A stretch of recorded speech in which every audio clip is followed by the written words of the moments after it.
Hi, this is Barbara. I work at the Gettysburg Library. And today I'm going to be continuing with the reading of Bram Stoker's Dracula, Chapter 15. Dr. Seward's Diary, 27 September. It was 2 o'clock before we found a suitable opportunity for our attempt. The funeral held at noon was all completed, and the last stragglers of mourners had taken themselves lazily away when, looking carefully from behind a clump of alder trees, we saw the sexton lock the gate after him. We knew then that we were safe till morning did we desire it. But the professor told me that we should not want more than an hour at most.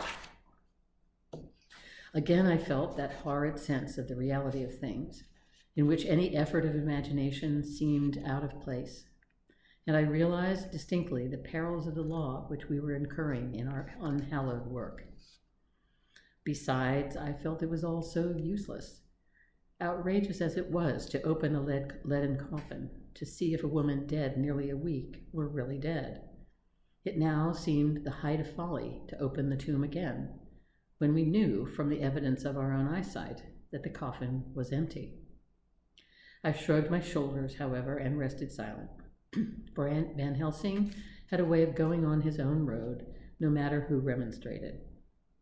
He took the key, opened the vault, and again courteously motioned me to proceed. The place was not so gruesome as last night, but oh, how unutterably mean-looking when the sunshine streamed in. Van Helsing walked over to Lucy's coffin, and I followed.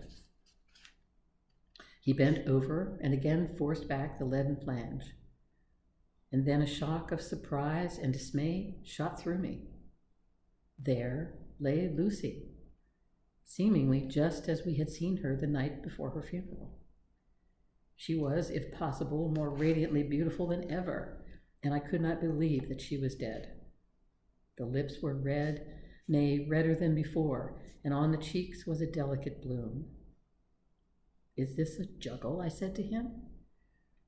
"Are you convinced now?" said the professor in response. And as he spoke, he put over his hand, and in a way that made me shudder, pulled back the dead lips and showed the white teeth. "See," he went on, "see, they are even sharper than before, with this and this," and he touched one of the canine teeth and that below it. "The little children can be bitten. Are you of belief now, friend John?" Once more, argumentative hostility woke within me. I could not accept such an overwhelming idea as he suggested. So, with an attempt to argue, of which I was even at the moment ashamed, I said, "She may have been placed here since last night." "Indeed? That is so, and by whom?" "I do not know. Someone has done it." "And yet she has been dead 1 week. Most peoples in that time would not look so." I had no answer for this, so was silent. Van Helsing did not seem to notice my silence. At any rate, he showed neither chagrin nor triumph. He was looking intently at the face of the dead woman, raising the eyelids and looking at the eyes, and once more opening the lips and examining the teeth. Then he turned to me and said, "Here there is one thing which is different from all recorded. Here is some dual life that is not as the common. She was bitten by the vampire when she was in a trance, sleepwalking." "Oh, you start. You do not know that, friend John, but you shall know it all later. And in trance could he best come to take more blood. In trance she died, and in trance she is undead too. So it is that she differ from all other.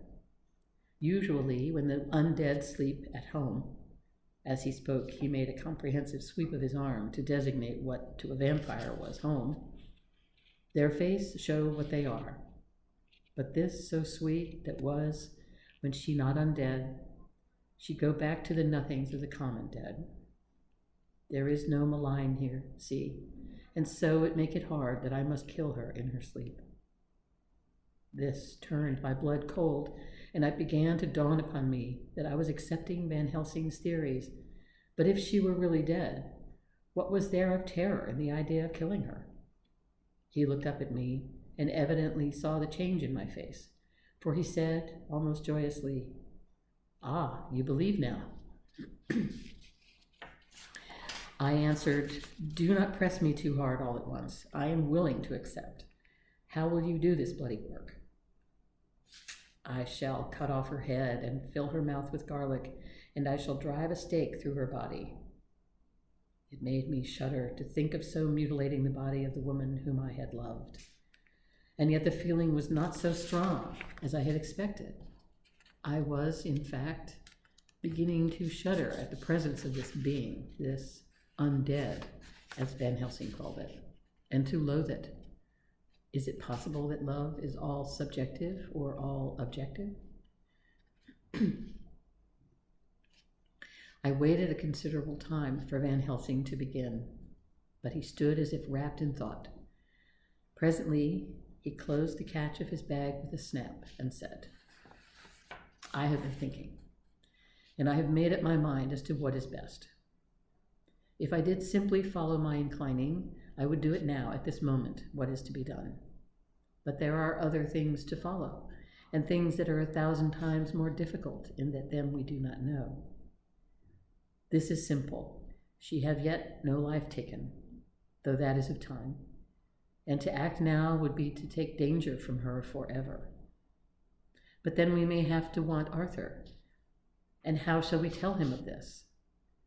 If you, who saw the wounds on Lucy's throat, and saw the wounds so similar on the child's at the hospital, if you, who saw the coffin empty last night, and full today, with a woman who may not have changed only to be more rose and more beautiful in a whole week after she died, if you know of this, and know of the white figure last night that brought the child to the churchyard, and yet of your own senses you did not believe, how then can I expect Arthur, who know none of these things, to believe? He doubted me when I took him from her kiss when she was dying. I know he has forgiven me, because in some mistaken idea, I have done things that prevent him to say goodbye as he ought. And he may think that in some more mistaken idea, this woman was buried alive, and that in most mistake of all, we have killed her. He will then argue back that it is we, mistaken ones, that have killed her by our ideas, and so he will be much unhappy always. Yet he never can be sure, and that is the worst of all. He will sometimes think that he loved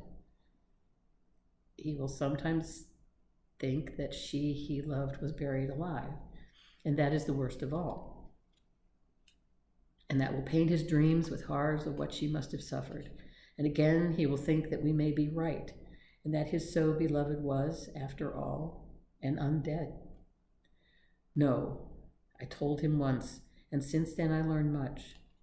Now, since I know it is all true, 100,000 times more do I know that he must pass through the bitter waters to reach the sweet.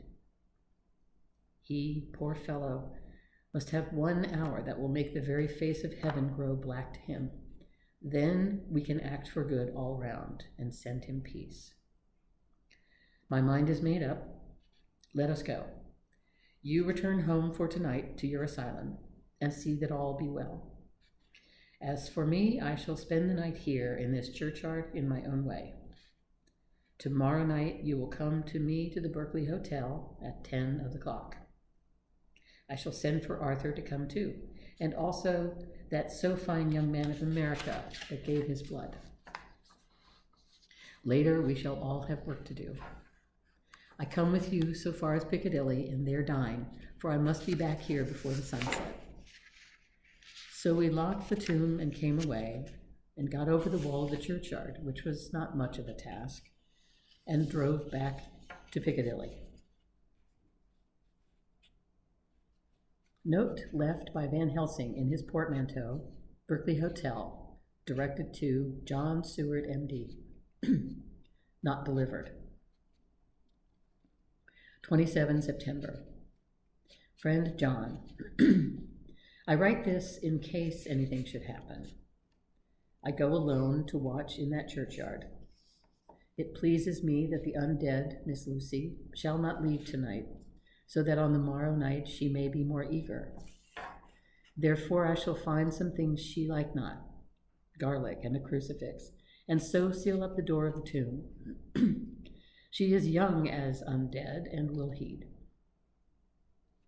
Moreover, these are only to prevent her coming out. They may not prevail on her wanting to get in, for then the undead is desperate, and must find the line of least resistance, whatever it may be. I shall be at hand all the night, from sunset till after the sunrise, and if there be aught that may be learned, I shall learn it. For Miss Lucy or from her, I have no fear, but that other to whom is there that she is undead, he may have now the power to seek her tomb and find shelter. He is cunning, as I know from Mr. Jonathan, and from the way that all along he hath fooled us, when he played with us for Miss Lucy's life, and we lost. And in many ways the undead are strong. He have always the strength in his hand of 20 men. Even we 4 who gave our strength to Miss Lucy, it is all to him. Besides, he can summon his wolf, and I know not what. So if it be that he come hither on this night, he shall find me, but none other shall, until it be too late. But it may be that he will not attempt the place. There is no reason why he should. His hunting ground is more full of game than the churchyard where the undead women sleep, and the one old man watch. Therefore I write this in case. Take the papers that are with this, the diaries of Harper and the rest, and read them, and then find this great undead, and cut off his head and burn his heart, or drive a stake through it, so that the world may rest from him. If it be so, farewell. Van Helsing. Dr. Seward's Diary, 28 September. It is wonderful what a good night's sleep will do for one. Yesterday, I was almost willing to accept Van Helsing's monstrous ideas, but now they seem to start out lurid before me as outrageous on common sense. I have no doubt that he believes it all. I wonder if his mind can have become in any way unhinged. Surely there must be some rational explanation of all these mysterious things. Is it possible that the professor can have done it himself? He is so abnormally clever that if he went off his head, he would carry out his intent with regard to some fixed idea in a wonderful way. I am loath to think it, and indeed it would be almost as great a marvel as the other to find that Van Helsing was mad. But anyway, I shall watch him carefully. I may get some light on the mystery. 29 September morning. Last night, at a little before 10 o'clock, Arthur and Quincy came into Van Helsing's room. He told us all that he wanted us to do, but especially addressing himself to Arthur, as if all our wills were centered on his. He began by saying that he hoped we would all come with him too, for, he said, there is a grave duty to be done there. You were doubtless surprised at my letter. This query was directly addressed to Lord Godalming. I was. It rather upset me for a bit. There has been so much trouble around my house of late that I could do without any more. I have been curious, too, as to what you mean. Quincy and I talked it over, but the more we talked, the more puzzled we got. Till now I can say for myself that I am about up a tree as to any meaning about anything. Me too, said Quincy Morris laconically. Oh, said the professor, then you are nearer the beginning, both of you, than friend John here, who has had to go a long way back before he can even get so far as to begin. It was evident that he recognized my return to my old, doubting frame of mind without my saying a word. Then, turning to the other two, he said with intense gravity, I want your permission to do what I think good this night. It is, I know, much to ask. And when you know what it is I propose to do, you will know and only then, how much. Therefore, may I ask that you promise me in the dark, so that afterwards, though you may be angry with me for a time, I must not disguise from myself the possibility that such may be. You shall not blame yourselves for anything. Well, that's frank anyhow, broke in Quincy. I'll answer for the professor. I don't quite see his drift, but I swear he's honest, and that's good enough for me. I thank you, sir, said Van Helsing proudly. I have done myself the honor of counting you one trusting friend, and such endorsement is dear to me. He held out a hand, which Quincy took. Then Arthur spoke out. Dr. Van Helsing, I don't quite like to buy a pig in a poke, as they say in Scotland, and if it be anything in which my honor as a gentleman or my faith as a Christian is concerned, I cannot make such a promise. If you can assure me that what you intend does not violate either of these two, then I give my consent at once, though for the life of me, I cannot understand what you are driving at. I accept your limitations, said Van Helsing. And all I ask of you is that if you feel it necessary to condemn any act of mine, you will first consider it well and be satisfied that it does not violate your reservations. Agreed, said Arthur. That is only fair. And now that the pourparlers are over, may I ask what it is we are to do? I want you to come with me and to come in secret to the churchyard at Kingstead. Arthur's face fell as he said in an amazed sort of way, where poor Lucy is buried. The professor bowed. Arthur went on, and when there, to enter the tomb. Arthur stood up. Professor, are you in earnest, or is it some monstrous joke? Pardon me, I see that you are in earnest. He sat down again, but I could see that he sat firmly and proudly, as one who is on his dignity. There was silence until he asked again. And when in the tomb? To open the coffin. This is too much, he said, angrily rising again. I am willing to be patient in all things that are reasonable, but in this desecration of the grave, of one who... He fairly choked with indignation. The professor looked pityingly at him. If I could spare you one pang, my poor friend, he said, God knows I would. But this night our feet must tread on thorny paths, or later and forever, the feet you love must walk in paths of flame. Arthur looked up with set white face and said, Take care, sir, take care. Would it not be well to hear what I have to say, said Van Helsing? And then you will at least know the limit of my purpose. Shall I go on? That's fair enough, broke in Morris. After a pause, Van Helsing went on, evidently with an effort. Miss Lucy is dead, is it not so? Yes. Then there can be no wrong to her. But if she be not dead... Arthur jumped to his feet. Good God, he cried, what do you mean? Has there been any mistake? Has she been buried alive? He groaned in anguish that not even hope could soften. I did not say she was alive, my child. I did not think it. I go no further than to say that she might be undead. Undead, not alive? What do you mean? Is this all a nightmare, or what is it? There are mysteries which men can only guess at, which age by age they may solve only in part. Believe me, we are now on the verge of one, but I have not done. May I cut off the head of dead Miss Lucy? Heavens and earth, no, cried Arthur in a storm of passion. Not for the wide world will I consent to any mutilation of her dead body. Dr. Van Helsing, you try me too far. What have I done to you that you should torture me so? What did that poor, sweet girl do that you should want to cast such dishonor on her grave? Are you mad to speak such things, or am I mad to listen to them?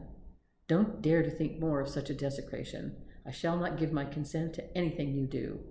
I have a duty to do, protecting her grave from outrage, and by God I shall do it.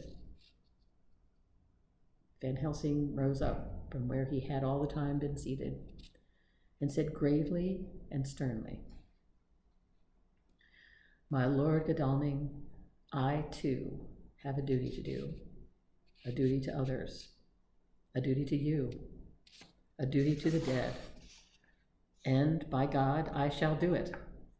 All I ask you now is that you come with me, that you look and listen, and if when later I make the same request, you do not be more eager for its fulfillment even than I am, then I shall do my duty, whatever it may seem to me. And then, to follow of your lordship's wishes, I shall hold myself at your disposal to render an account to you, when and where you will." His voice broke a little, and he went on with a voice full of pity. "But I beseech you, do not go forth in anger with me. In a long life of acts which were often not pleasant to do, and which sometimes did wring my heart, I have never had so heavy a task as now. Believe me that if the time comes for you to change your mind towards me, one look from you will wipe away all that is so sad. For I would do what a man can do to save you from sorrow. Just think, for why should I give myself so much of labor and so much of sorrow? I have come here from my own land to do what I can of good. At the first, to please my friend John, and then to help a sweet young lady, whom, too, I came to love. For her, I am ashamed to say so much, but I say it in kindness. I gave what you gave, the blood of my veins. I gave it, I who was not, like you, her lover, but only her physician and her friend. I gave to her my nights and days, before death, after death. And if my death can do her good even now, when she is the dead undead, she shall have it freely." He said this with a very grave, sweet pride, and Arthur was much affected by it. He took the old man's hand and said in a broken voice, "Oh, it is hard to think of it, and I cannot understand, but at least I shall go with you and wait."